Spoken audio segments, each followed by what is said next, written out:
When we are very, very incompetent at something, we have a low level of confidence that we can accomplish it.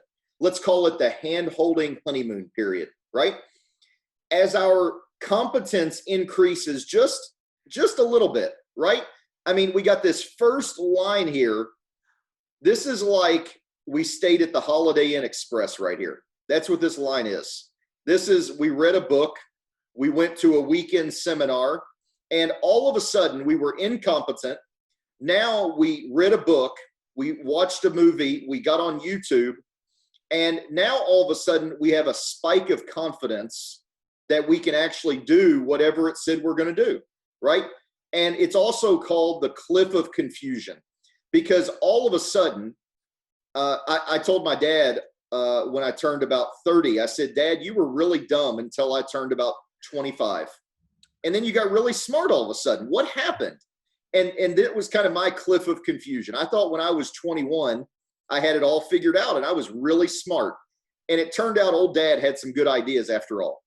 And I fell off the cliff of confusion about 25 years old and realized how incompetent, a 25-year-old is at life. So this cliff of confusion happens to everybody. And we get a spike of confidence. We're at maybe 25% competence here. We're still very, very incompetent at whatever it is we're trying to do. We go into the desert of despair. And this is this huge lull here in the middle where we realize, oh man, maybe that book I read didn't really teach me everything. I mean, there's a whole lot of stuff here I got to learn. And our confidence goes in the toilet, right? Now, as we start to work towards, everybody here has probably heard of the 10,000 hours to be an expert. If you do anything for 10,000 hours, you're an expert, right? As you start incrementally doing it and getting more competent, your confidence starts to swing up to the point that you've got those 10,000 hours in, and then you're highly confident and you're highly competent, right? And what happens oftentimes, I see this happen not just with dentists, I see this happen with many people, is because they're highly competent in one area, they assume, or maybe it's not even an assumption, maybe it's more of they didn't even think about it. They assume they can go into another area and be highly, highly successful. And with dentists, I see this. Obviously, we work with dentists all day, every day, and I see that a lot. Where, all of a sudden, a dentist decides he's going to become a real estate investor. All of a sudden, there's a dentist that decides he's going to invest in hotels in Panama. All of a sudden, they're going to invest in this solar panel startup, or all of a sudden, they're going to, you name it. I've heard it all. And they think because they were highly successful being a dentist that they can parlay that into anything else. They're gonna sell some beachfront vacation homes in Nebraska. Obviously, I'm making that one up. But just because you're really good at one thing and you have a very high level of confidence and competence doesn't mean you can go do something else and excel at it. And that's what we're going to talk about a little bit tonight, is what happens when you're very incompetent at something and you go and try to accomplish stuff. Well, it turns out that incompetence is directly related to pain. The amount of incompetence you have, if you have a very low level of incompetence, if you're a 0 or a 2, which means you're very competent, if you have a low incompetence level, you also have a low pain level, right? You probably have very little struggle, for everybody in here, with doing a simple filling or a crown or, simple procedures like that you're very competent in. There's a very low level of pain.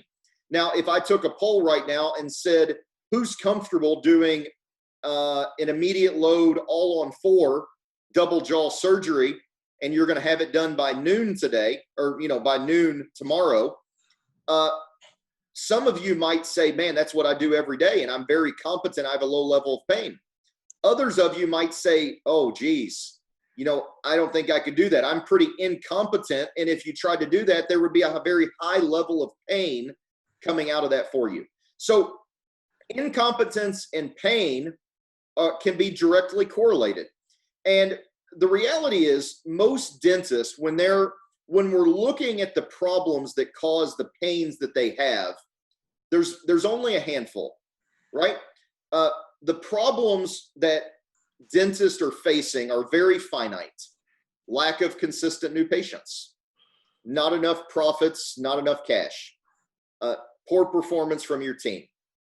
If I removed those three, if I solved those three problems for every dentist, it would be a very quiet world. There wouldn't be a whole, there's a few others here and there, but largely these three problems are what 95% of dentists are battling on a day-to-day basis. And the reality is dentists went to school to be dentists, to do dentistry. They didn't go to school to be business experts or to be marketing experts or to be leadership experts. And oftentimes, when we get into a painful situation where there's issues with the team or issues with the business or issues with the marketing engine, when you have these problems, they create the pain. The problems create the pain. When you speed down the interstate, you get a speeding ticket. The problem of speeding creates the pain of the ticket. The problem, let's go back here, the problem of not having patience or not having enough cash or margins, or you don't have a team-driven practice, caused the pain of not having the cash flow.